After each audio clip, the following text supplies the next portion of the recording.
Muy buenas. En esta tercera sesión voy a presentar algunas ideas sobre las emociones básicas, también llamadas emociones primarias, con la expectativa de que, conociéndolas, sabréis mejor cómo gestionarlas, cómo manejarlas, cómo controlarlas. De este modo, incrementaréis vuestra particular inteligencia emocional. La idea es que cuanto más amplio sea vuestro vocabulario emocional y la comprensión de algunos aspectos de las emociones, las variantes que hay, las causas que las desencadenan, la función que cumplen, la importancia que tienen y por qué, la gestión saludable, naturalmente, y regulación, etcétera, mayor será el conocimiento que tenéis sobre las emociones y mejor podréis controlar. Conviene potenciar y cuidar la hemodiversidad, es decir, toda la variedad de emociones que hay en ese universo. Conocer el universo de las emociones es conocer la hemodiversidad y por tanto construir el bienestar individual y grupal. Nadie nos ha enseñado a manejar estas emociones, a gestionarlas de modo adaptativo. Surge la necesidad de una educación emocional para favorecer la salud mental tanto a nivel individual como colectivo.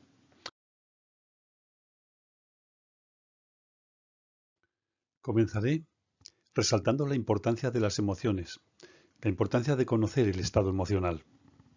Las emociones y los sentimientos influyen de manera decisiva en el sistema inmune, por lo tanto en las enfermedades, sobre todo en las psicosomáticas, y en los trastornos de personalidad, como por ejemplo las fobias, que están relacionadas con el miedo, también con la ansiedad, relacionada con la sobreestimulación, sobreexcitación, también con la depresión, relacionada con la tristeza extrema, relacionada con el estrés, que a su vez tiene como causa tensiones y autoexigencia continuada, etc.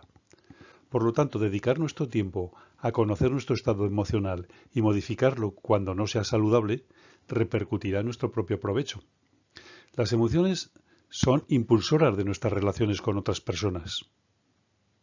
Nos dan energía, nos movilizan.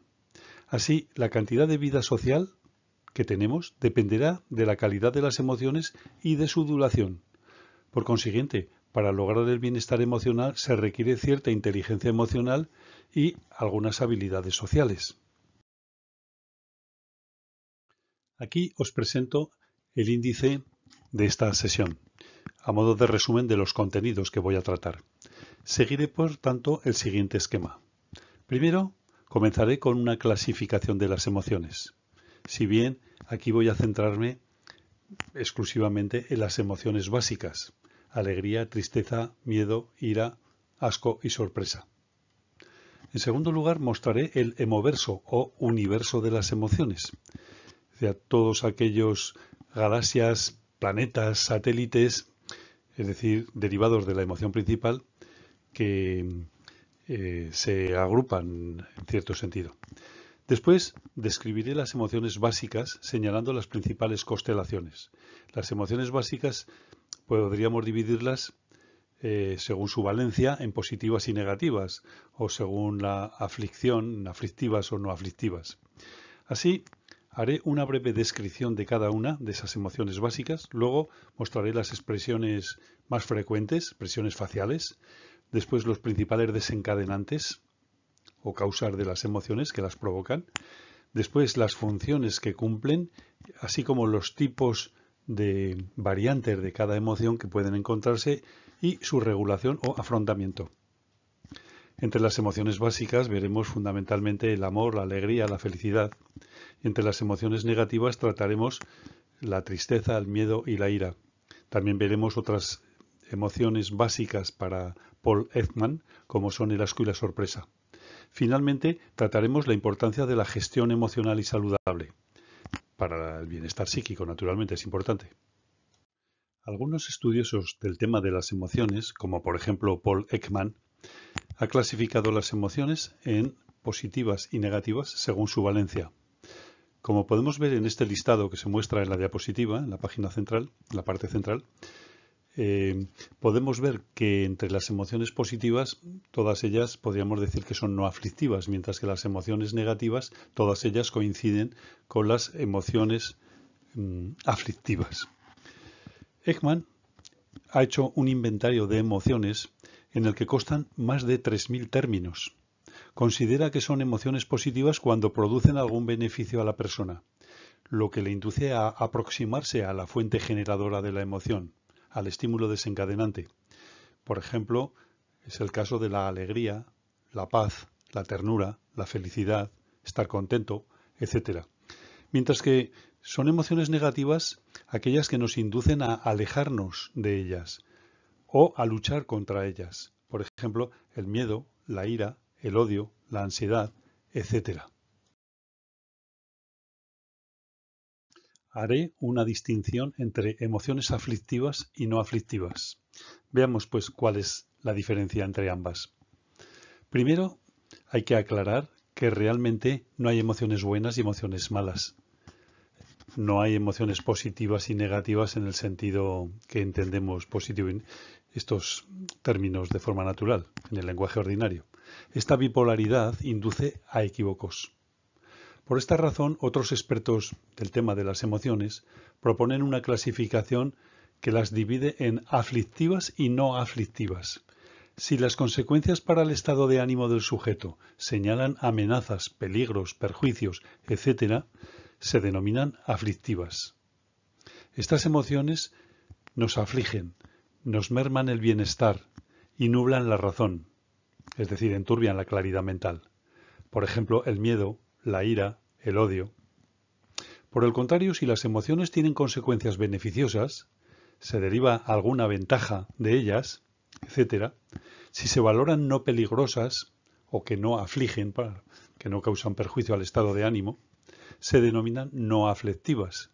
No aflictivas son la alegría, el amor, la paz, estar contento y feliz, etc. Las emociones aflictivas liberan neurotransmisores tales como el cortisol, la adrenalina, la noradrenalina. Estas sustancias proporcionan la energía necesaria para la lucha, para la huida o el escape.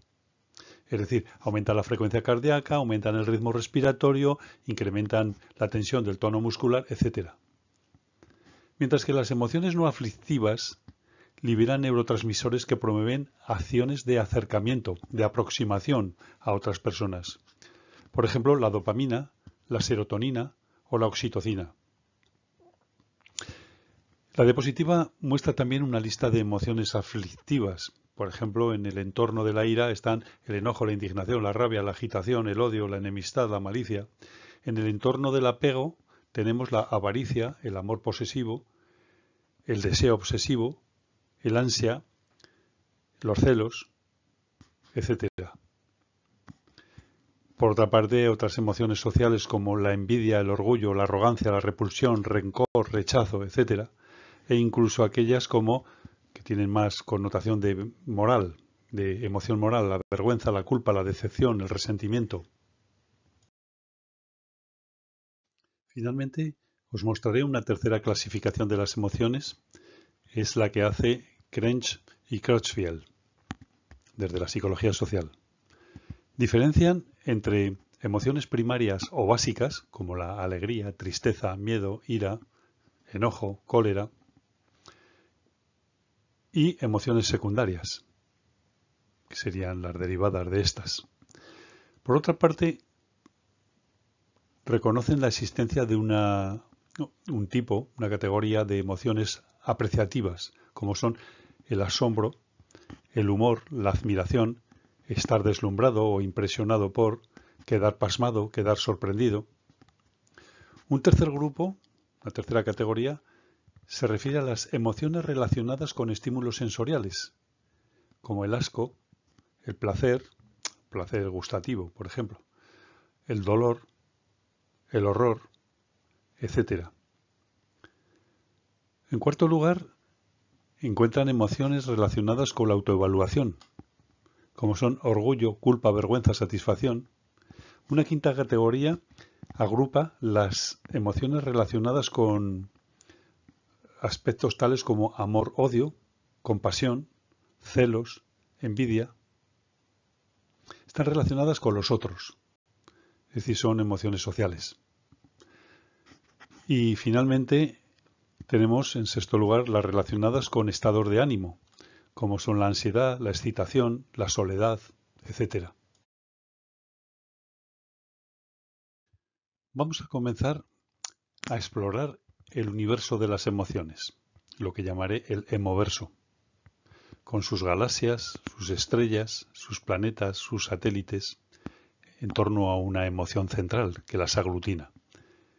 Pero antes de esto, recordemos cuál es la principal función que cumplen las emociones.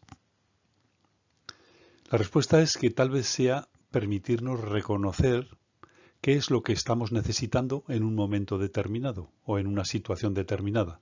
Por ejemplo, al igual que al sentir hambre, el cerebro conoce que necesito comer para introducir nutrientes en mi cuerpo que posibiliten la vida, que nos den energía. Análogamente, si siento tristeza, debo reparar en la pregunta sobre qué pérdida he tenido que me está afectando. ¿He perdido prestigio? ¿He perdido un objeto? ¿He perdido un trabajo? ¿He perdido a una persona, a un ser querido? Etcétera. Un segundo ejemplo sería si estando con alguien siento ternura, me informa esta emoción, me lleva a ver que a esa persona de una manera determinada. Es decir, a empatizar más con él. Es decir, a una emoción positiva. Las emociones tienen también una función energética y motivadora que nos impulsa a actuar. Cada emoción nos impulsa con una intensidad adecuada a la situación o contexto en el que estamos. Identificar y reconocer las emociones propias y ajenas nos permite interactuar, relacionarnos con los demás de un modo más ajustado, mejor adaptado al interlocutor. No es lo mismo hablarle a un niño que a un adulto o a un anciano. Hay que adecuarse. El vocabulario, etc. No es lo mismo hablar con una persona deprimida que está atravesando el duelo por la pérdida de un ser querido que hablar con una persona eufórica que está celebrando un triunfo deportivo. Debemos adaptar el lenguaje al contexto y a la situación. De ahí la importancia de reconocer, de identificar las emociones propias y ajenas.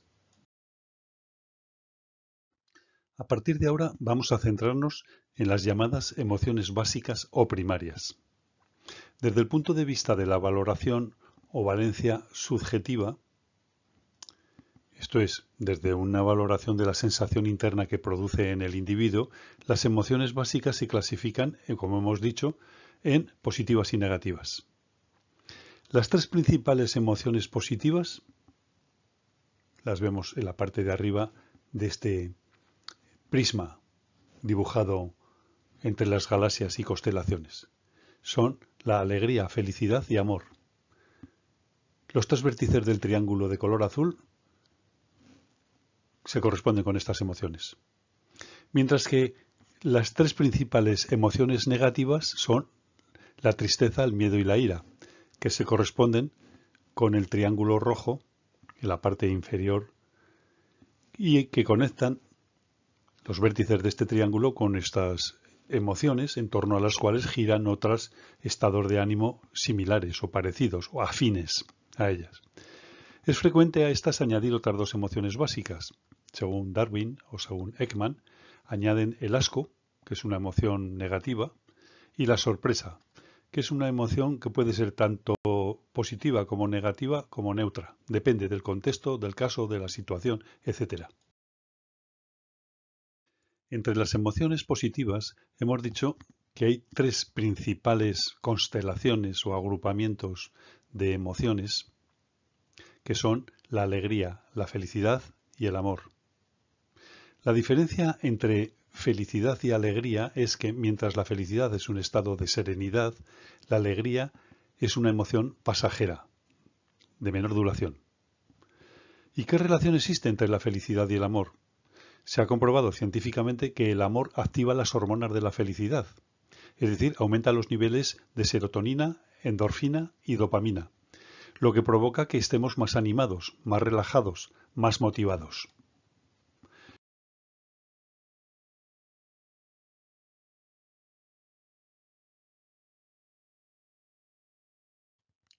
Aquí se muestra la constelación de la felicidad. Observar que en torno a esta estrella, felicidad, giran, orbitan otras emociones como son la tranquilidad, la satisfacción, el bienestar, la placidez, la serenidad, la paz interior, relajación, etcétera, etcétera. ¿Qué es la felicidad? Bien, es compleja la respuesta a esta pregunta. En sentido general, podríamos decir que es un estado de ánimo de la persona que se siente plenamente satisfecha por gozar de lo que desea o por disfrutar de algo bueno.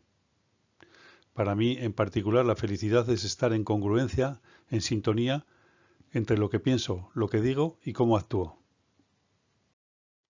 De acuerdo con esta metáfora de las galaxias, sistemas planetarios, estelares, metáfora astrofísica, utilizada por Rafael Vizquerra en su libro Universo de Emociones, cuya referencia bibliográfica ya hemos citado, vemos ahora la emoción o la constelación del amor. Como podemos observar, hay emociones emparentadas con estas como son, por ejemplo, el afecto, la amabilidad, la confianza, la compasión, la aceptación, el deseo, la admiración, etcétera, etcétera. Podemos explorar toda esta galaxia, nos llevaría toda la sesión y no voy a entrar en esos detalles. En realidad, el amor es un sentimiento de vivo afecto y atracción hacia una persona o animal a la que se le desea todo lo bueno. El amor nos permite vincularnos a otras personas, a otros animales e incluso a objetos, y gracias a ellos nos mantiene vivos. Dicho de otro modo, es la emoción que hace que nos relacionemos y nos queramos. Es el motor que inicia el dar y el recibir, el convivir, compartir, respetar, confiar. Es decir, es fundamento de la vida social. ¿Y qué relación existe entre la felicidad y el amor? Se ha comprobado científicamente que el amor activa hormonas de la felicidad, es decir, aumenta los niveles sanguíneos de serotonina, endorfina y dopamina. Incluso también podríamos decir de oxitocina, lo que provoca que estemos más animados, más relajados y más motivados. Es decir, produce acercamiento hacia los demás también. Otra galaxia del hemoverso de las emociones básicas positivas es la alegría. Como vemos, en torno a esta galaxia existen una gran variedad de emociones, como son el optimismo, el entusiasmo, el éxtasis, estar contento, la diversión, el buen estado de humor, la gratificación, el placer, el júbilo, el regocijo, estar ilusionado, etcétera, etcétera. Experimentamos alegría en respuesta a eventos gratificantes, como regla general. Por ejemplo, tras un logro personal, un éxito, o grupal incluso, un éxito, por ejemplo, deportivo, también puede provocarnos alegría y produce un estado de satisfacción y gozo que es muy positivo o placentero para el individuo. De ahí que está clasificada como emoción positiva y no aflictiva. Veamos ahora cómo es la expresión o las expresiones faciales que caracterizan la alegría. Aquí se muestra una serie de imágenes, fotografías, donde vemos la expresión facial correspondiente a la alegría tanto en individuos masculinos como femeninos. Como vemos, la alegría se manifiesta, se expresa con un buen estado de ánimo. Nos reímos, nos mostramos positivos en lo que hablamos y en lo que hacemos. Cuando alguien experimenta alegría, es común ver una sonrisa en su rostro. Muestra los dientes y también los ojos brillantes, reforzando la sensación de bienestar. Ya hemos visto anteriormente cómo distinguir entre una sonrisa auténtica y una sonrisa falsa, teatral, una sonrisa de cortesía. ¿Cómo se dice a una persona que es muy alegre? Decimos que es divertido, animado, que siempre está de buen humor, que es gracioso, chistoso, bromista, etc. Como vemos, hay sinónimos en torno a esa expresión. Detengámonos ahora un momento a observar algunos de los estímulos desencadenantes de la alegría. Las pueden ser causadas o desencadenadas por diversas situaciones, como por ejemplo el logro de metas, la sorpresa positiva, encuentros con familiares y amigos, momentos de gratitud, el éxito personal o grupal, como hemos señalado hace poco, el afecto, el amor, el cariño, la ternura, etcétera, son las causas más comunes que provocan alegría. Conlleva al relacionarse con otras personas, nos lleva a relacionarnos con los demás. En general, la alegría forma parte de las emociones y sensaciones que están relacionadas con un bienestar interior, con felicidad, con satisfacción, con júbilo, éxtasis, gratitud, estado de dicha, etc.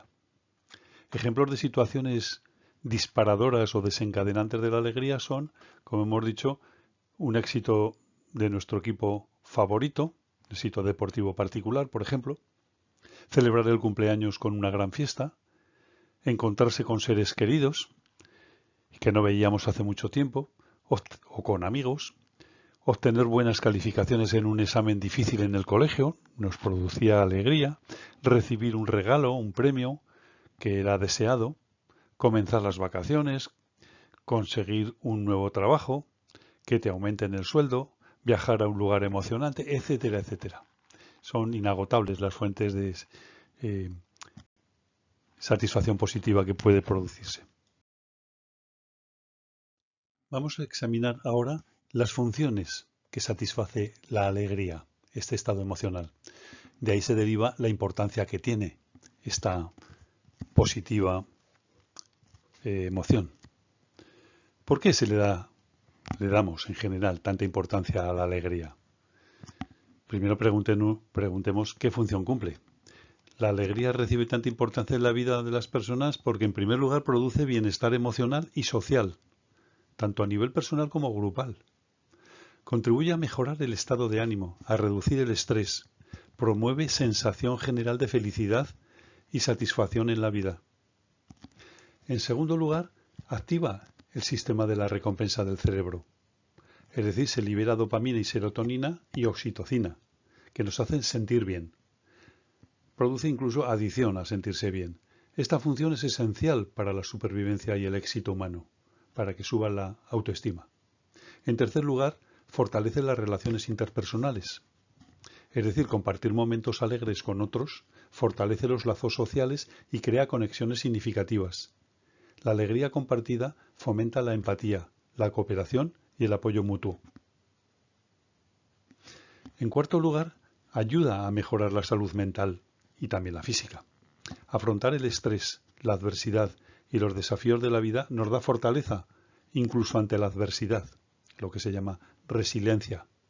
Fortalece el sistema inmunológico, reduce la presión arterial, mejora la calidad del sueño, promueve un envejecimiento saludable, etc. Cuando las personas sienten alegría al lograr algo, están más motivadas a seguir trabajando en sus objetivos y aspiraciones. ¿Cómo afrontar la alegría? ¿Cómo gestionarla para no morir de éxito? Hemos dicho que la alegría es una emoción energética, cálida, proyectada o que nos proyecta hacia afuera, a la relación con los demás, a la comunicación social. Nos lleva a compartir algo, el cuerpo en un abrazo, las risas, la euforia, etc. Podría decirse que hay tres formas básicas de alegría, dependiendo de dónde se sitúe el centro de gravedad, el núcleo de la alegría.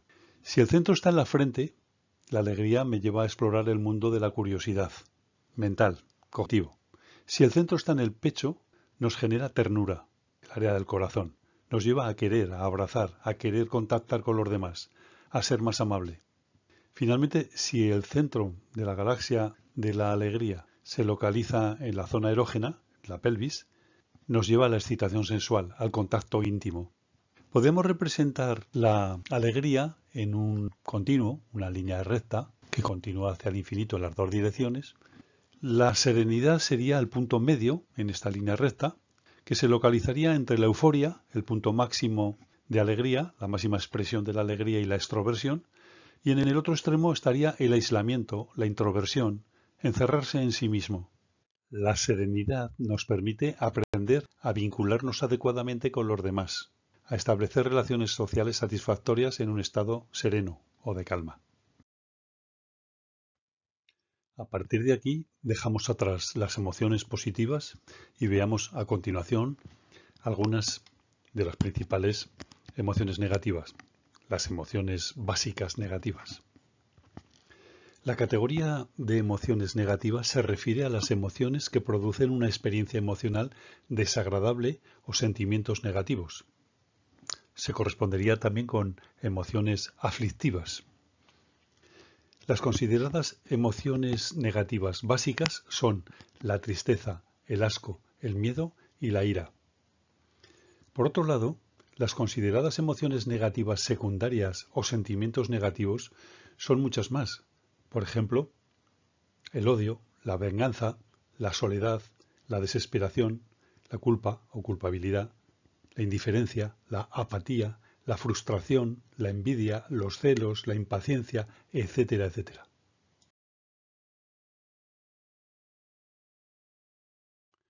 Entre las emociones negativas comenzaremos por examinar la tristeza. La tristeza puede describirse como un estado anímico producido por un suceso desfavorable que suele manifestarse con pesimismo, insatisfacción y tendencia al llanto. Es la emoción opuesta a la alegría y activa el proceso de duelo por la pérdida o también desilusiones o fracaso puede ser causas desencadenantes. Abarca los sentimientos de soledad, apatía, autocompasión, desconsuelo, melancolía, pesimismo y desánimo, entre otros.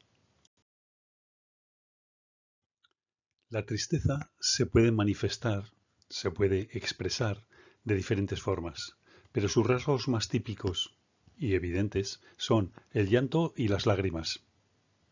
La expresión facial, como vemos en esta diapositiva, revela preocupación y seriedad, un rostro abatido. Otros signos que evidencian presencia de tristeza son la comisura de los labios hacia abajo, forma de media luna con puntas hacia abajo, la mirada apagada. La expresión revela preocupación. Otros signos son la falta de apetito, problemas de sueño, nudo en la garganta, opresión, pesadez de hombros y decaimiento o sufrimiento. También pensamientos negativos, pesimismo, derrotismo, baja autoconfianza o baja autoestima, sentimiento de vulnerabilidad, desinterés, desmotivación, desgana y baja actividad física o bajo nivel energético que lleva al replegamiento, a lamerse las heridas. La tristeza puede estar motivada por muchas causas, pero generalmente aparece ligada a las pérdidas de alguna persona, particularmente un ser querido. También puede estar relacionada con la pérdida de un objeto o de una relación o de una expectativa con la que sosteníamos un vínculo estrecho, un vínculo emocional fuerte. Los desencadenantes más comunes de la tristeza suelen ser la pérdida de una persona, como hemos dicho, y la vivencia de una situación adversa. Puede darse en diversos grados e intensidad, desde un ligero malestar hasta un profundo dolor emocional. En su grado máximo se llega a la sintomatología depresiva. Tengas en cuenta que aunque la tristeza es considerada una emoción negativa, no quiere decir que no sea valiosa, que no sea útil. Veamos las funciones de la tristeza de las que se deriva su importancia, fundamentalmente en perspectiva evolutiva. Cuando nos sentimos tristes, nos replegamos sobre nosotros mismos, nos aislamos, para iniciar el proceso de elaborar la pérdida, esto es, procesar la emoción. Debemos generar pensamientos alternativos sobre la situación traumática que nos ayudan a encajar la pérdida en el presente de nuestra vida y nuestra historia personal. Es decir, a reestructurar la situación. La función específica de la tristeza es ayudar a desprenderse de lo que o bien no hemos tenido nunca o bien de lo que tuvimos y hemos perdido. Entonces, ¿dónde radica lo positivo de la tristeza? La tristeza ayuda a sentirnos mejor, a liberar el sufrimiento. Al sentirla y exteriorizarla, nos ayuda a soltar la carga emocional que afecta a nuestro estado de ánimo. Por ello, facilita el apoyo social. Cuando la reprimimos, estamos gastando mucha energía. Cuando contenemos el llanto, por ejemplo, ante un momento doloroso o de sufrimiento. Y tiene sus consecuencias a largo plazo, esta represión de la tristeza. Estar deprimido no es lo mismo que estar triste. La depresión es un trastorno del estado de ánimo que a veces tendemos a frivolizar, confundiéndolo con un estado transitorio de tristeza. Pero la depresión, o depre, como se suele abreviar coloquialmente, no es un bajón sin importancia, ni mucho menos. Las personas que la han sufrido en sus propias carnes la describen como un abismo de tristeza, un dolor incomunicable, que nos absorbe hasta hacernos perder el yo.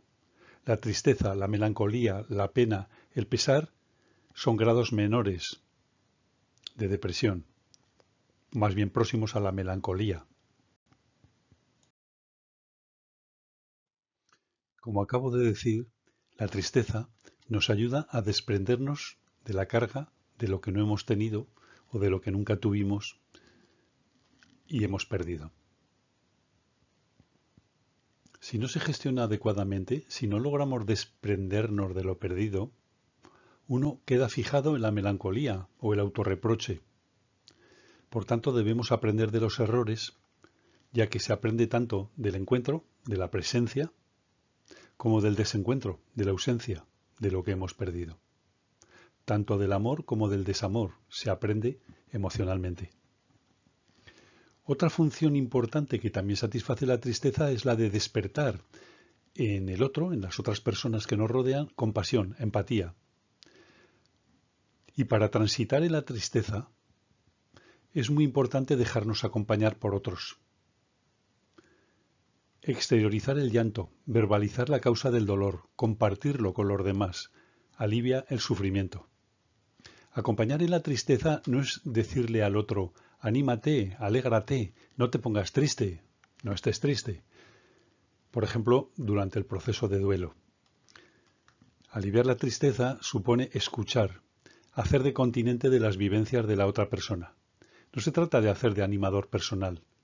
Lo importante es que el que está triste saque fuera de sí lo que le entristece. Así se evita que el entristecido entre en el aislamiento y la desesperación que le podría llevar a una depresión.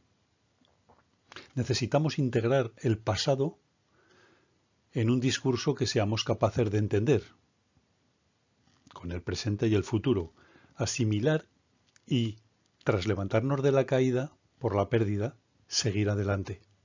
Para hacer esto necesitamos una persona que nos escuche. Verbalizar el problema, exteriorizarlo, es comenzar a solucionar dicho problema. Hablar ayuda a sacar fuera la tristeza y a darle una forma al relato que se guarda en la memoria. Porque es en la memoria donde estoy tratando de construir una nueva existencia para la persona que he perdido. Además de la diferencia entre tristeza y depresión, también quiero dejar clara la distinción entre el dolor y el sufrimiento. Cuando nos hacemos daño, por ejemplo en un pie, en una mano, al darnos un golpe, sentimos dolor en dicha parte del cuerpo. Cuando comemos algo que nos ha sentado mal, decimos que tenemos dolor de estómago. Cuando sale una caries en una muela, por ejemplo, tenemos dolor. En estos casos, a modo de ejemplo que he puesto, se activan áreas de la corteza cerebral como son la corteza somatosensorial y también la corteza cingulada anterior. Ambas regiones cerebrales están relacionadas con el dolor físico, somático. El cíngulo está más relacionado con el componente afectivo del dolor, con la sensación de sufrimiento que le suele acompañar. Por tanto, el dolor es algo más somático, que tiene que ver con lo fisiológico, con el cuerpo. Mientras que el sufrimiento es un fenómeno más bien de tipo emocional. Por ejemplo, cuando una persona se da cuenta, se hace consciente de que la enfermedad que padece es incurable, o cuando le acaban de informar de que un familiar ha sufrido un accidente, la persona experimenta sufrimiento. En la vida diaria, formalmente, dolor y sufrimiento suelen ir juntos. No obstante, para el cerebro son experiencias diferentes. En el caso del sufrimiento, no se activa la corteza somatosensorial, pero sí la corteza cingulada anterior. Veamos a continuación, de forma resumida, otra emoción básica negativa, el miedo. ¿Qué es el miedo? Todo lo hemos experimentado alguna vez en nuestra vida y es probablemente una de las emociones que vivenciamos con mayor intensidad. El miedo puede describirse como una respuesta emocional ante la percepción de un peligro o amenaza. El miedo es una emoción displacentera, es decir, que se vive con intensidad y que nos resulta desagradable, que activa nuestro sistema de alerta y que pone en marcha mecanismos de protección, como son la huida, el escape o la acción. Se nutre de la experiencia y nos permite prever y valorar los riesgos actuales. ¿Y cómo es la expresión facial del miedo? ¿Qué cara ponen? ¿Qué muecas? ¿Qué gestos? Los rasgos de la expresión de miedo, los indicadores no verbales o gestuales de la expresión facial suelen ser, en primer lugar, las cejas se elevan y el párpado superior queda, digamos, dilatado. También se estira y separa horizontalmente los labios. Uno queda como ojiplático, ¿no? Con ojos haciendo desorbitados. También se produce una cierta tensión muscular y quizá una postura corporal retraída, a veces paralizada por el miedo. Incluso se da sudoración, de ahí que se pueda registrar la respuesta de miedo con un aparato, con un galvanómetro, que mide la conductancia eléctrica de la piel. También suele haber otra expresión de palidez, se queda uno blanco de miedo. E incluso a veces puede darse temblores, temblar de miedo. Como todos sabemos, el miedo es una reacción natural y automática del sistema de supervivencia del organismo. ¿Y cuáles son los principales desencadenantes? Es decir, ¿qué provoca la reacción emocional, que se dispare el programa emocional del miedo instalado en el cerebro? El miedo se activa cuando se detecta un estímulo potencialmente dañino. Por ejemplo, una amenaza, un peligro, ya sea el peligro real o imaginario.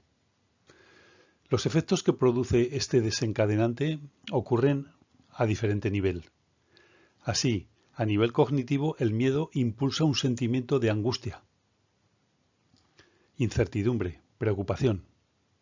Mientras que a nivel neurobiológico, el miedo involucra la activación de la amígdala, como sabemos, una estructura del sistema límbico que reacciona ante el miedo, ante el peligro, ante las amenazas, y es responsable también de almacenar recuerdos emocionales. Por otra parte, activa el sistema nervioso simpático y por tanto a nivel bioquímico se produce la liberación de hormonas como son el cortisol y la adrenalina. Vamos a ver ahora las funciones que satisface el miedo. De ellas se deriva su importancia, tiene un valor vital para la supervivencia de la especie, como veremos. El miedo tiene, por tanto, una función vital, nos alerta, nos prepara de una posible amenaza para preservar la vida, es decir, nos protege contra las amenazas. En primer lugar, activa respuestas que nos permiten afrontar y superar los peligros, frenándonos en la excesiva osadía. Se dice que los cementerios están llenos de valientes. Sin embargo, en algunos casos puede ser un factor limitante, el miedo, ya que impide el disfrute normal de la vida. Del miedo podemos aprender y adaptarnos. Es decir, nos enseña a evitar situaciones que pueden ser peligrosas, perjudiciales, por lo tanto, para la supervivencia.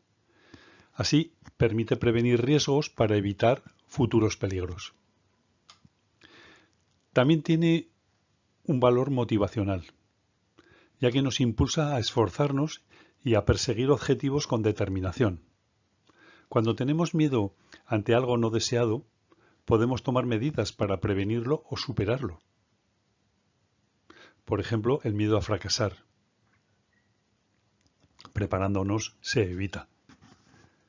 También puede decirse que contribuye a la socialización. El miedo ayuda en las relaciones sociales, ya que promueve la solidaridad, la colaboración y la creación de vínculos estrechos entre las personas. Unir fuerzas aumenta la posibilidad de afrontar los miedos y la protección mutua entre colegas, entre congéneres. Veamos ahora cómo se fabrica el miedo, cómo se produce y qué respuestas da el cerebro a este tipo de estimulación desencadenante. El proceso se inicia con la percepción, por ejemplo, percepción visual, de un peligro o amenaza. Después, el cerebro produce respuesta a 3 niveles. Así, a nivel fisiológico, se producen palpitaciones, es decir, aumenta la frecuencia cardíaca, se produce una sensación de ahogo, aumenta la sudoración de la piel, se produce sequedad de boca, temblor, entumecimiento de los músculos, ganas de orinar, es decir, micción o de defecar, con urgencia, con apremio, dificultades para conciliar el sueño, o con el sueño, insomnio incluso, diarreas, mareos, etc. A nivel cognitivo, se produce la tendencia a anticipar catástrofes o pensamientos catastróficos. También aumentan las creencias negativas. Se potencia la atención, ante todo a los estímulos amenazantes. Se producen pensamientos negativos, además tristeza y desinterés por el entorno inmediato. Un sentimiento de fracaso también acompaña, así como angustia e impotencia de no poder eliminar la amenaza. A nivel motor, finalmente, hay una tendencia a evitar el peligro, es decir, al escape, a la huida del estímulo amenazante. Pero a veces se produce una búsqueda de aislamiento, esconderse, o buscar acogimiento por parte de otros congéneres, otros colegas. Incluso a veces puede producirse irritabilidad, ira, agresividad, descontrol motor y generalmente hay gritos, lloros o bloqueo motor. La secuencia del programa emocional del miedo, que se dispara con el desencadenante, es algo así. Se inicia con la percepción del estímulo desencadenante. Aquí se da en primer lugar un reflejo de orientación por parte de la atención, canalizando todos los recursos mentales hacia el objeto del miedo. Y se produce la detección de la causa. A continuación se envían señales de alarma que van dirigidas a 3 centros de control cerebral. Una al tronco encefálico. Esto puede dar una respuesta rápida, ¿no? Es la ruta rápida de respuesta emocional. Otra señal es enviada al tálamo. Se activa el tálamo y la amígdala. Ambos, con el circuito del sistema límbico, valoran la urgencia de la situación y en cooperación también con el tercer nivel que se activa. La activación del córtex prefrontal produce inhibición de impulsos primarios, es decir, no reflexivos, sin meditación suficiente y la valoración de las opciones alternativas. El circuito córtico talámico y la amígdala hará una valoración más ajustada a las consecuencias que se deriven de la decisión adoptada ante el miedo. La gestión adecuada del miedo pasa por dar una respuesta que se adecue a lo que es saludable. Para ello debe procurar armonizar lo que pensamos, es decir, las ideas, lo que sentimos, es decir, los sentimientos y emociones, y nuestras actuaciones, es decir, la conducta o comportamiento.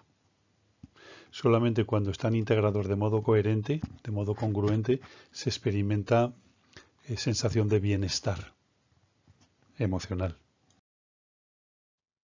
Antes de finalizar el tratamiento de la emoción básica negativa, miedo, quiero decir unas palabras acerca de la diferencia entre el miedo y la fobia. La fobia es un miedo irracional, sin fundamento objetivo. Tenemos miedo a algo y no sabemos explicar por qué. No hay ninguna razón objetiva para ello. La fobia se focaliza en un objeto o hecho particular. Podemos decir que las 10 fobias más comunes entre la especie humana, en nuestra cultura al menos, son los siguientes. Siguientes tipos de fobia, claro está. La zoofobia o miedo a los animales. La hematofobia o miedo a la sangre. La acrofobia, miedo a las alturas. La aerofobia, miedo a volar. La claustrofobia, miedo a los espacios cerrados. Lo contrario sería la agorafobia, la fobia a los espacios abiertos. La astrafobia o miedo a las tormentas.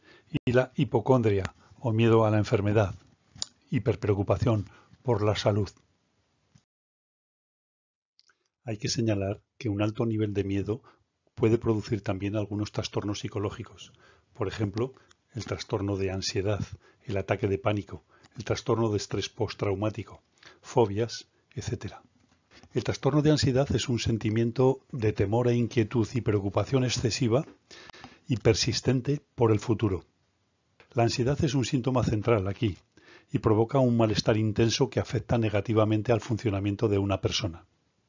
El ataque de pánico es una forma de trastorno de la ansiedad que se caracteriza por la aparición súbita de síntomas intensos de miedo o malestar extremo. Entre otros síntomas también que aparecen son palpitaciones o ritmo cardíaco acelerado, dificultad para respirar o sensación de ahogo o asfixia, temblores o sacudidas, sudoración excesiva, mareo o desmayo, sensación de irrealidad, desconexión de la realidad, lo que llamamos desrealización. Miedo a perder el control o a volverse loco, miedo a morir. Los ataques de pánico son episódicos y no suelen durar mucho tiempo.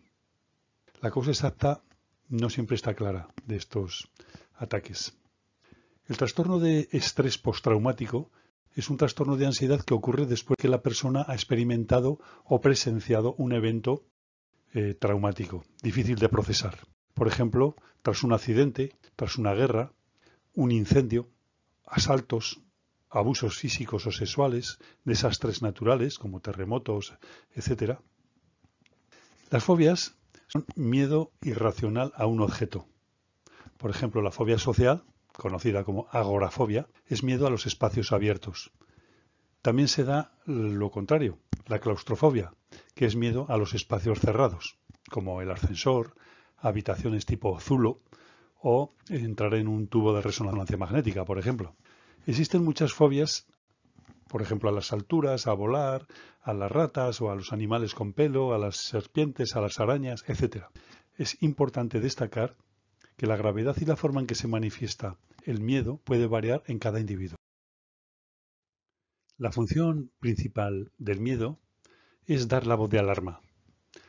Es una advertencia de un peligro, un aviso, de una amenaza por el que puedo hacerme daño o por el que puedo causar daño a otros. Nos lleva a realizar una evaluación acerca de si estamos capacitados o no para afrontar tal situación. ¿Y qué aporta al ser humano reconocer ese miedo? Admitir que sentimos miedo nos aporta prudencia. Valorar si eso que está causando el miedo es perjudicial para mí o para los demás. En concreto, si voy conduciendo el coche, por ejemplo, un pequeño temor, un miedo ligero, nos lleva a ser más prudentes, más responsables, y así preservamos la vida. El miedo nos hace estar atentos a los peligros que pueden acecharnos.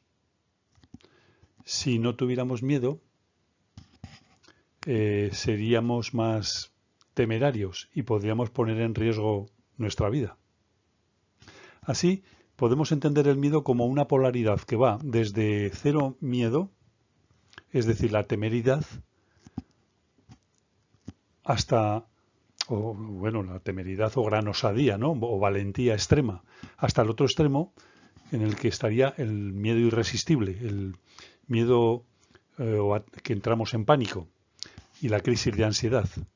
Por tanto, el miedo fluctúa desde la temeridad hasta el terror o pánico y si lo sabemos gestionar bien resulta fundamental para la supervivencia, ya que nos hace ser más prudentes y nos previene de los peligros potenciales. De ahí que en el punto neutro, en el punto medio entre temeridad y pánico, hayamos situado la prudencia. ¿Y cuáles son los principales tipos de miedo? Según su origen o su naturaleza, los miedos se dividen en dos grupos. Tenemos por un lado los miedos racionales o reales y por otro lado los irracionales o imaginarios. Los primeros, los miedos racionales, los que tienen fundamento lógico, por ejemplo miedo a una enfermedad incurable o a una enfermedad contagiosa, tal como el COVID-19 en su etapa más virulenta, o el ébola. También existe el miedo a la oscuridad, a los fantasmas, al fuego, a las fieras, a las serpientes, a las arañas, etc. Los miedos irracionales o irreales son aprendidos. A través de la experiencia con situaciones u objetos en los que uno se ha enfrentado a lo largo de su vida, pueden surgir, pueden aparecer. Por tanto, tienen su origen en un pensamiento imaginario, distorsionado o catastrofista. Por ejemplo, de miedos irracionales, cuando interpretamos una sombra o un ruido en la oscuridad como una amenaza. En los tiempos del COVID, el miedo ha llevado a algunas personas a una cierta paranoia, ¿no? A ideas delirantes.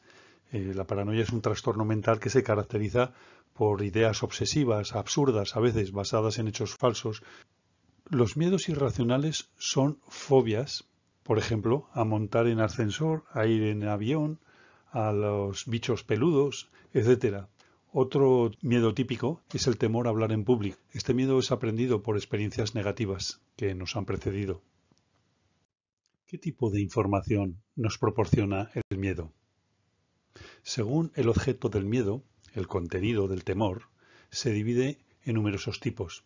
Por ejemplo, miedo a la enfermedad, a tener cáncer, un ictus, un accidente cerebrovascular, un infarto de miocardio, etc. También el miedo a la vejez y al estado de, dependencia, miedo a la muerte. También existe el miedo a la pobreza o a la escasez, a una necesidad extrema y al desamparo. El miedo al fracaso, también el miedo al éxito, en el trabajo, en el deporte, en la relación de pareja, etc. Hay miedo de ofender a otros o a las consecuencias que puedan derivarse de ello. Existe el miedo a la crítica, al que dirán, al quedar en ridículo, etc. Miedo a lo desconocido. Estos generan gran ansiedad, gran cantidad de incertidumbre que produce ansiedad. Existen diferencias individuales grandes entre estos tipos de miedo, en la manera de sentir el miedo. Cada uno tiene un umbral de tolerancia al temor. Podría decirse que hay personas que tienen diferente sensibilidad al miedo, es decir, que ponen el listón del peligro más alto o más bajo. Con base a esta diferencia de umbral, llamamos así al listón de la sensibilidad al miedo, los individuos pueden clasificarse en temerarios, amantes del riesgo, de la aventura, y reflexivos, prudentes, que valoran de modo lógico las consecuencias que pueden derivarse del enfrentamiento, de la lucha o de afrontar el peligro. El estado cognitivo, reflexividad, impulsividad, hace referencia a la tendencia de las personas a responder de modo primario, o sea, rápidamente inesperado, de forma inesperada y desmedida a veces, frente a quien prefiere hacerlo de una forma más pausada, más sosegada, para reducir el número de errores en sus decisiones. Al impulsivo le cuesta controlar sus impulsos y los deseos primarios. Vamos a tratar ahora un punto muy importante en esta emoción negativa, que es el miedo. ¿Cómo gestionarlo? ¿Cómo controlarlo? ¿Cómo afrontarlo o regular nuestro comportamiento ante el miedo? Como hemos dicho, en principio el miedo es como una señal de aviso, una señal de alarma. Nos avisa de un peligro inminente. Te dice, ojo, atiende, porque algo puede hacerte daño o causar daño tú a otros. Analizar el miedo, reconocerlo, es averiguar qué es lo que nos está ocurriendo, qué nos pasa a nivel interno o qué nos pasa a nivel externo. Cuando no llegamos a reconocerlo, entonces el miedo es ciego y nos puede conducir al ataque, a la lucha. Un miedo bien canalizado, bien, digamos, escuchado, bien interpretado, debe conducir a la prudencia. Si no se interpreta bien ese miedo, la causa que lo produce, el porqué, entonces nos impulsa a la fuga, a la huida. No sabemos de qué, no sabemos por qué, pero escapamos. O a veces nos paraliza, nos detiene. No sabemos por qué, entonces el miedo es ciego, digamos, no es comprensible, no es inteligible. Para interpretar correctamente esta emoción, el miedo, lo primero debemos identificarla o reconocerla, averiguar qué la causa. Luego, interpretar nuestra reacción correctamente. ¿Por qué actuamos de esa manera? Escapando, evadiéndonos, huyendo o afrontándolo. Finalmente tendremos que regularlo, controlarlo, gestionarlo. En el momento que una persona siente miedo significa que lo está evaluando, que está valorando las posibilidades de ganar o de perder ante un posible enfrentamiento al objeto que causa el miedo. La decisión nos llevará, como hemos dicho, a la huida, al escape o al enfrentamiento, la lucha.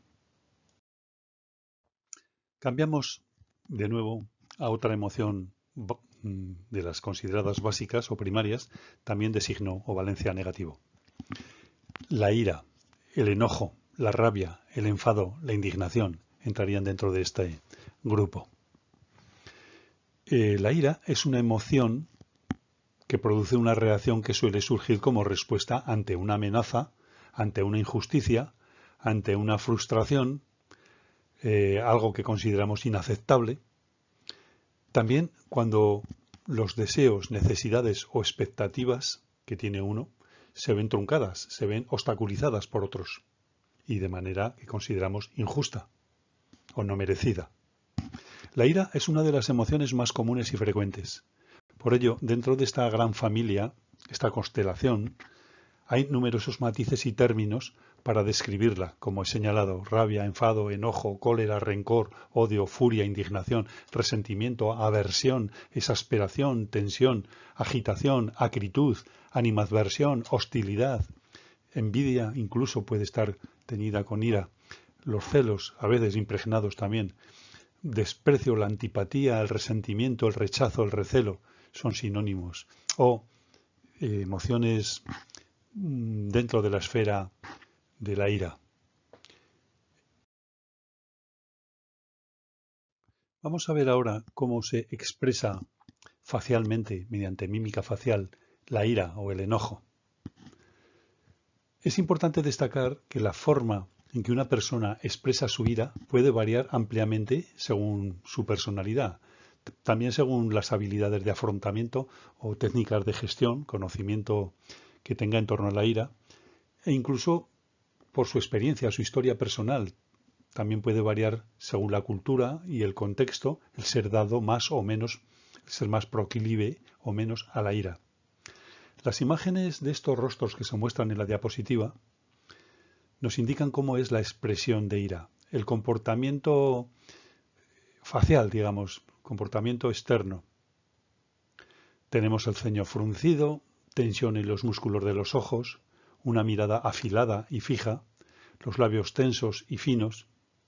Es fácil de identificar generalmente la ira en uno mismo y en los demás.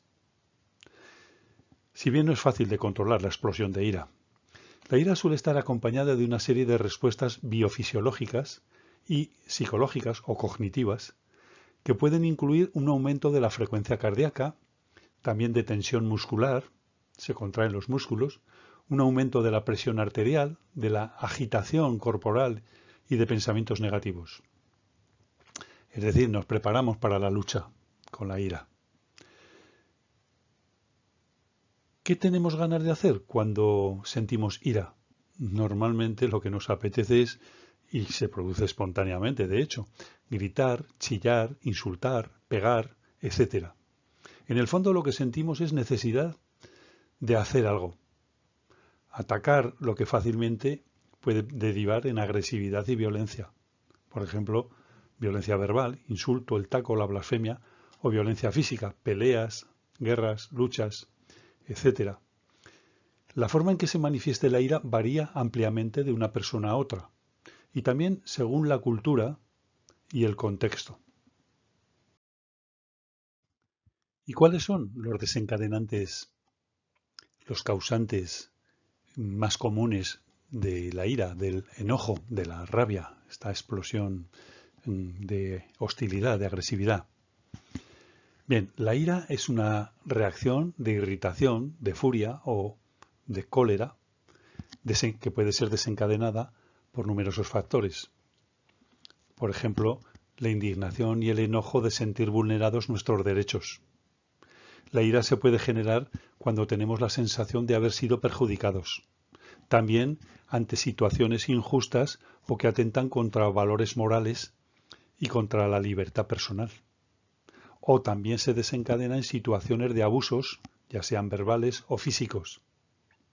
Creemos que nos han tratado injustamente. El bloqueo de nuestras metas por parte de otras personas también puede producir ira. Esto genera frustración, lo que trae consigo agresividad e ira. Podríamos resumir las causas desencadenantes diciendo que generalmente sentimos ira, rabia, enfado, enojo, básicamente por dos razones. Cuando las cosas no suceden como esperamos o como deseamos, pero también cuando alguien nos trata de un modo inmerecido, de un modo inaceptable. ¿Cuáles son las funciones que desempeña la ira? Porque en la evolución apareció esta emoción como para enseñarnos algo, para representar alguna utilidad de cara a la supervivencia de la especie. Vamos a ver las funciones y asociadas a estas funciones se deriva la importancia que tiene para nosotros, desde el punto de vista de adaptación al medio ambiente, esta emoción básica negativa, que es la ira. La ira satisface una función energizante, nos da energía. La rabia genera energía centrífuga, hacia afuera, la sacamos, esa energía, que nos permite exteriorizar lo que nos causa un conflicto, lo que nos hace daño o nos causa molestia. Apartar de nosotros lo que más nos molesta. Trata de hacer la ira. La ira es importante y desempeña varias funciones y propósitos. Así, en primer lugar, tiene una función de supervivencia. Es una emoción que ha evolucionado como parte del sistema de respuestas al estrés en los seres humanos. En situaciones de amenaza o de peligro, la ira puede movilizar a una persona para la lucha o para enfrentarse a la situación. Por otra parte, tiene una función movilizadora de energía. La ira puede proporcionar una ráfaga de energía y motivación que ayuda a las personas a tomar medidas para cambiar una situación que les causa frustración o enojo. Puede ser una fuerza impulsora para abordar problemas y buscar soluciones. ¿Cómo nos impulsa? Pues activando el sistema simpático que aumenta la frecuencia cardíaca, el ritmo respiratorio, la tensión muscular y nos pone ya para la lucha. En tercer lugar, actúa como señalando los límites personales. Por ejemplo, cuando alguien se siente tratado de modo injusto o es invadido en su espacio vital o no es respetado, la ira surge como una respuesta natural para proteger esos límites. La línea roja que trazamos que no debe ser transgredida por otros. Esto es importante para mantener relaciones sociales saludables y también para la autoafirmación personal. Porque hay dos extremos, ¿no? Entre la ira y la pusilanimidad, la cobardía extrema, el equilibrio está en un punto medio. Finalmente, cumple una función de comunicación interpersonal. Puede transmitir a otros que una persona está insatisfecha o molesta, lo que puede ser un primer paso para tratar de resolver el conflicto, el malentendido y dialogar cordialmente. Continuando con la gestión de la ira, el control o el afrontamiento, la forma de regularla, es importante subrayar que la ira debe ser gestionada de manera efectiva para que cumpla sus funciones positivas, es decir, para que no cause daño a uno mismo o a los demás. La ira descontrolada puede llevar a la agresión, como hemos dicho, a la violencia, ya sea física o verbal, y generalmente acaba uno con problemas de salud física. Te sube tanto la adrenalina, te aumenta tanto el ritmo cardíaco que llegas a ser, digamos, propicio al accidente cerebrovascular, al infarto, etcétera, etcétera. Pero también te puede dar problemas mentales. Es decir, puedes llegar al ataque de pánico, a la crisis de ansiedad, etcétera, etcétera. Así, desfogarse de modo descontrolado no es la mejor manera de expresar, de afrontar, de gestionar la ira. La gestión adecuada implica aprender a reconocer esta emoción, expresarla de manera saludable y utilizarla como una fuente de motivación para abordar problemas y conflictos, en lugar de dejar que se convierta en una emoción destructiva. Citaré la frase de Aristóteles, famosa. Cuando no hemos sabido expresar o sacar de dentro la rabia, queda internalizado ese resquemor. Decía así Aristóteles, cualquiera puede ponerse furioso, eso es fácil, pero estar furioso con la persona correcta, en la intensidad correcta, en el momento correcto, por el motivo correcto y de la forma correcta, eso no es tan fácil. De ahí la importancia de expresar la ira, de sacarla de dentro, cuando está internalizada ese resquemor, y expresar la molestia que nos causa la rabia de modo asertivo, autoafirmándonos pero con corrección, con respeto. Es decir, diciéndole al otro, hasta aquí hemos llegado, muchacho. Este es el límite, la línea roja, que no puedes traspasar sin que me hieras o me molestes.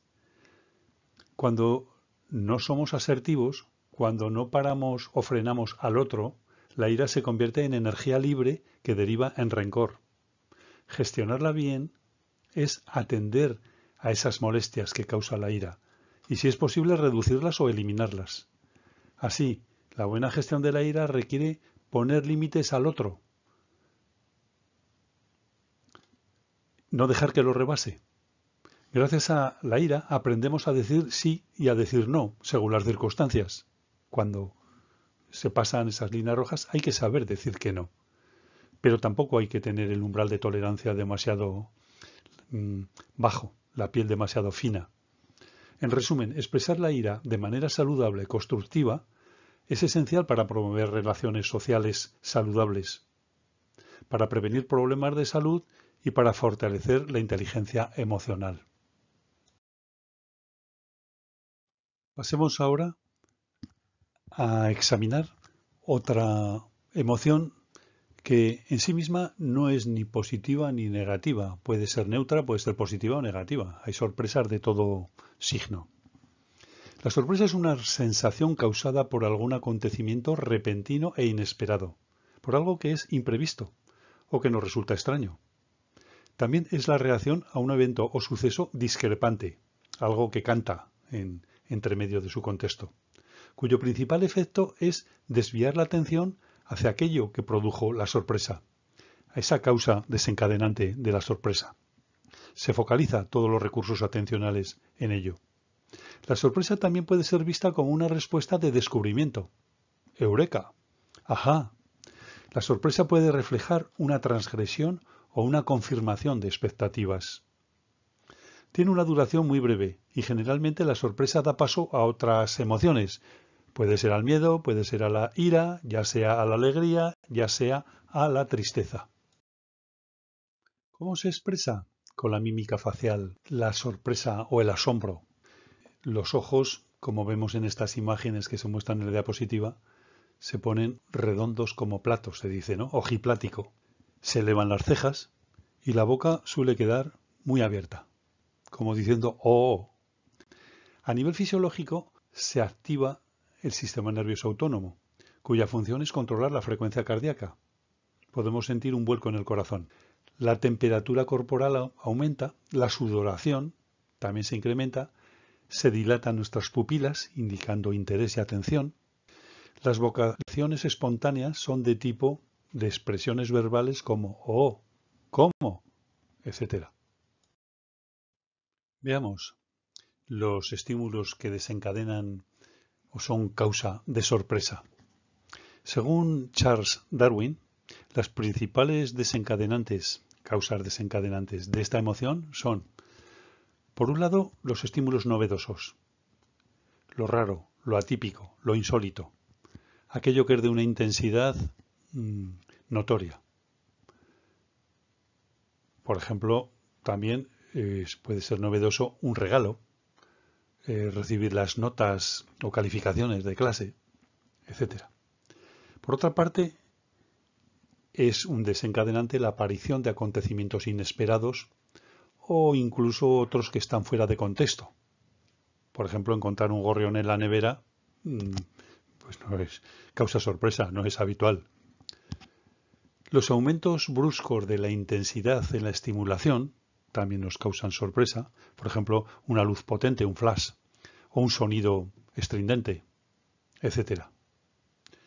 Finalmente, la interrupción inesperada o el corte, que cesa una actividad que estaba en curso. Por ejemplo, una película súbitamente, de repente, se corta, causa sorpresa. Después, se suele convertir rápidamente en otra emoción, la sorpresa, como hemos dicho. Ha de ser congruente con la situación que la ha desencadenado. Si la sorpresa ha sido generando cierta sensación de miedo, pues evidentemente deriva el miedo. Si la sorpresa era alegre, pues generará alegría. Si al revés la sorpresa era negativa, entristecedora, pues producirá tristeza. Si la sorpresa nos ha hecho enfadar o indignar, producirá ira, etcétera, etcétera. ¿Cuáles son las funciones que satisface la sorpresa? Y a partir de estas funciones podemos derivar su importancia. ¿Por qué es importante? Porque a lo largo de la evolución se ha instalado, se ha implementado en nuestro cerebro esta emoción. Alguna utilidad evolutiva tendrá de cara a la adaptación de la especie al medio. La sorpresa tiene la función de preparar al sujeto para afrontar acontecimientos inesperados, como hemos dicho. Así, ante una sorpresa, especialmente cuando es negativa, hay que reaccionar rápidamente. Los seres humanos necesitamos anticipar los acontecimientos, es decir, imaginar o saber qué pasará después, en un momento dado. Esto nos aporta seguridad. El conocimiento nos permite afrontar la situación mejor, aparentemente con grandes o con mejores posibilidades de éxito, ya que no saber cómo reaccionar en una situación nos paraliza. De esta forma, con la sorpresa nos anticipamos para poder prevenir nuestro cuerpo y que la sorpresa no nos paralice. Facilita la curiosidad y el aprendizaje, es decir, tiene también una función motivadora. Además de una función anticipadora de hechos, una función motivadora. Estimula la curiosidad. Así como el surgimiento de la conducta apropiada ante situaciones inesperadas. Es decir, nos genera una gran capacidad para dirigir, para focalizar nuestra atención hacia acontecimientos o pensamientos particulares. Aunque pudiera parecer muy fugaz, la sorpresa actúa como puerta de entrada a otra emoción.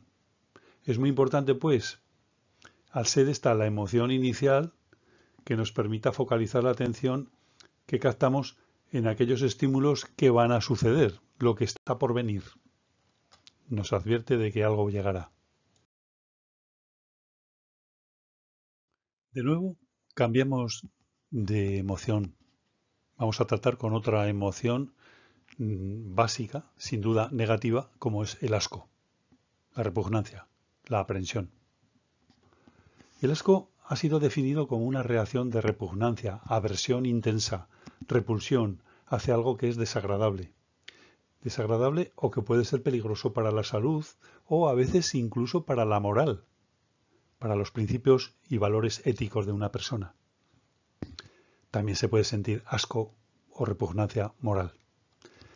Se manifiesta como náuseas, vómitos, gestos faciales de disgusto y una sensación de malestar general, de displacer, de disconfort.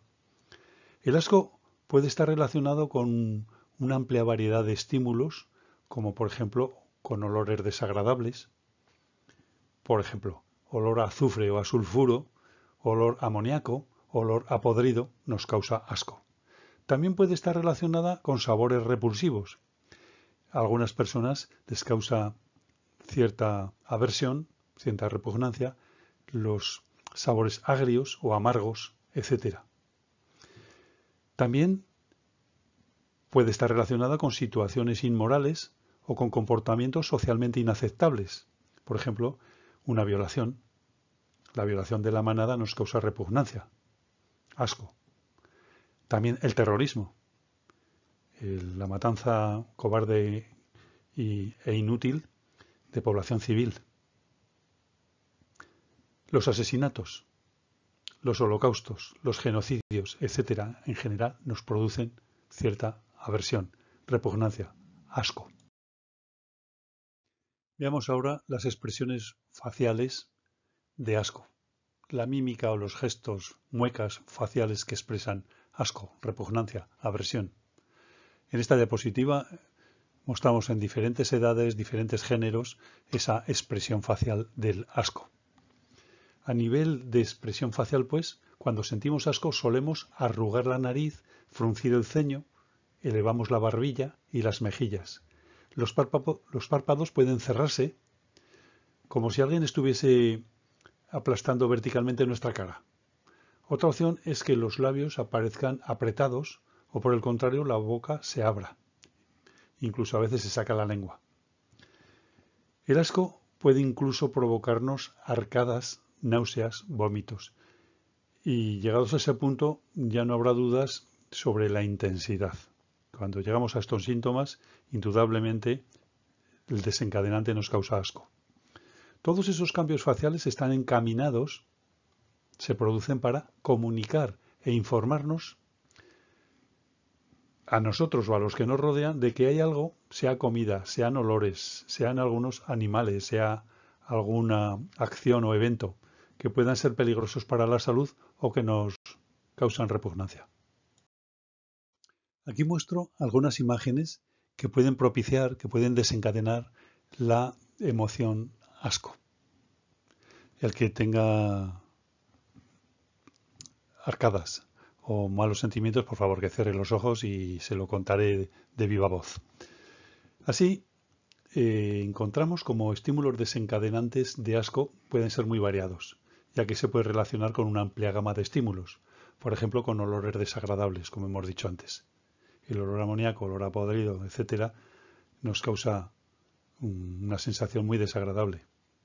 También con sabores repulsivos, hemos dicho, comida putrefacta, comida en mal estado, también nos puede producir repulsión.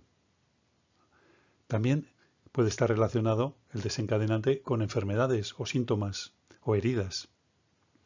Incluso la vista de vísceras o de sangre, y sobre todo si las ideas están infectadas. El asco nos ayuda a evitar amenazas biológicas y sociales. Al repugnar, nos retiramos de ese estímulo desencadenante y al apartarnos nos evita precisamente infecciones o amenazas biológicas. En el caso de asco ético o moral, nos evita amenazas sociales, el hecho de apartarnos. Pero como hemos dicho, también hay ciertas situaciones consideradas inmorales o comportamientos que podemos considerar socialmente inaceptables que nos producen asco, repugnancia.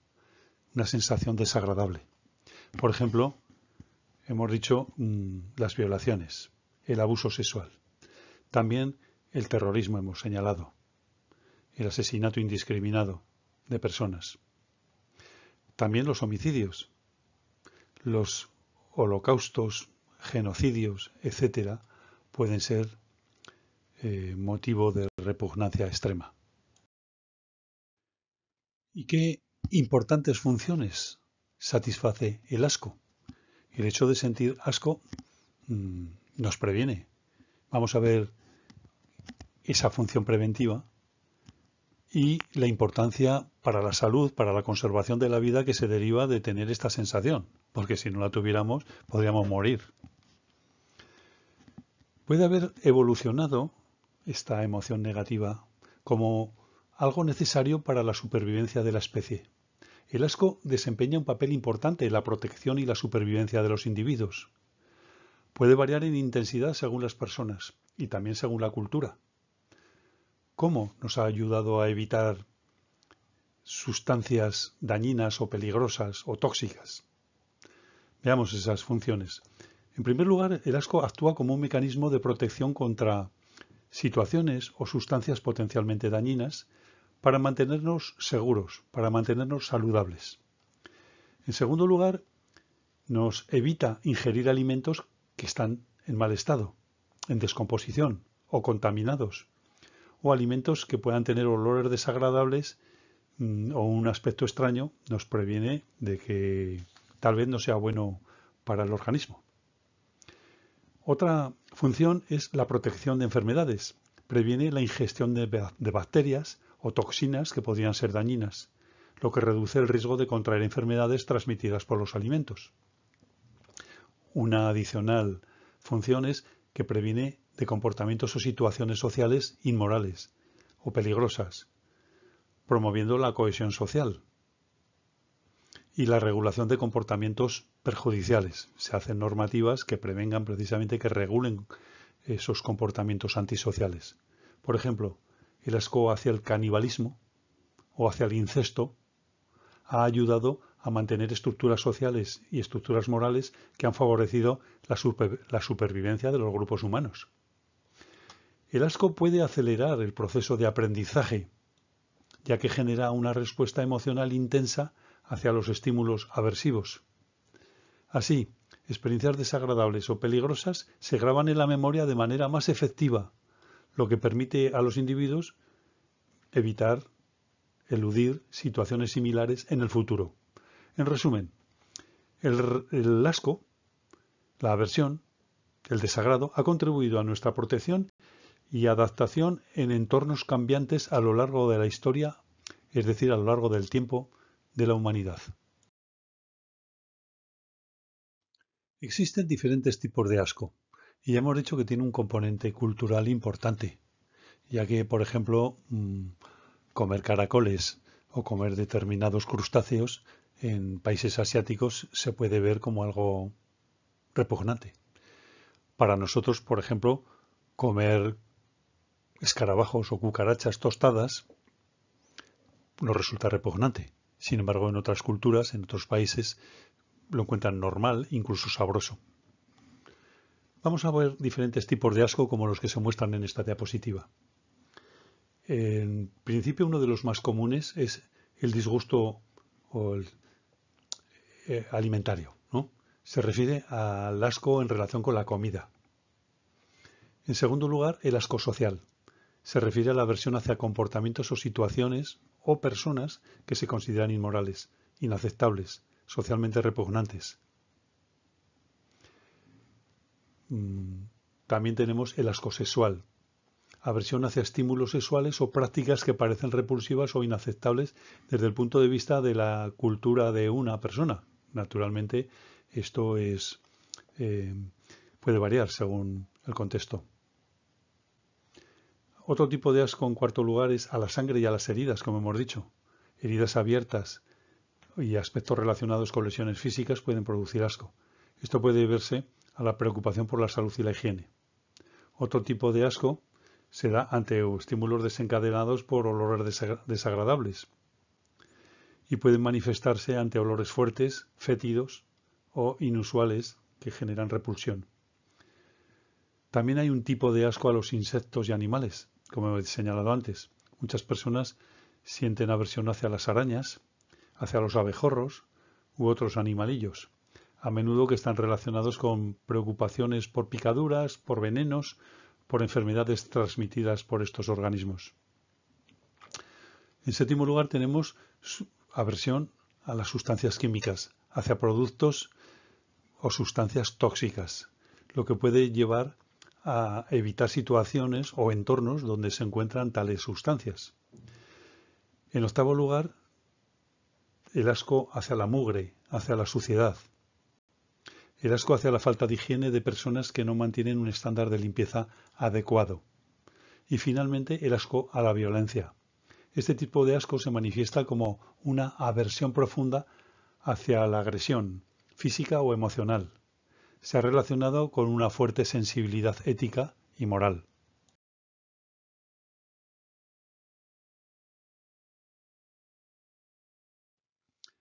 Aquí, en esta diapositiva, muestro una tabla resumen de las emociones básicas, pero también de los desencadenantes habituales, de las respuestas más frecuentes e incluso se resumen en breves líneas cómo manejar, cómo controlar, cómo gestionar estas emociones. Las emociones nos confirman que existe un mundo interior, una vida interna, lo que llamamos la intimidad. Sí, existe un mundo ahí fuera, el mundo físico, el mundo exterior, pero también existe un mundo interior. Ambos están relacionados. Es decir, lo que ocurre afuera nos afecta dentro, afecta el mundo exterior al mundo interior. ¿Cómo se produce esta relación entre lo interno y lo externo? Podríamos responder que los seres vivos tenemos necesidades. Estamos programados para sentir determinadas sensaciones. Hambre, sed, deseo sexual, necesidad de afecto, etc. Y también para mantener el equilibrio homeostático. Establecemos relaciones en las cuales damos y recibimos. Por ejemplo, cuando tenemos hambre y comemos una manzana, sabemos que la manzana estaba en un árbol ahí fuera, pero ahora está dentro de mí, como los nutrientes que he incorporado para darme energía. Los seres humanos somos seres psíquicamente sociales. Necesitamos de las relaciones con los demás también.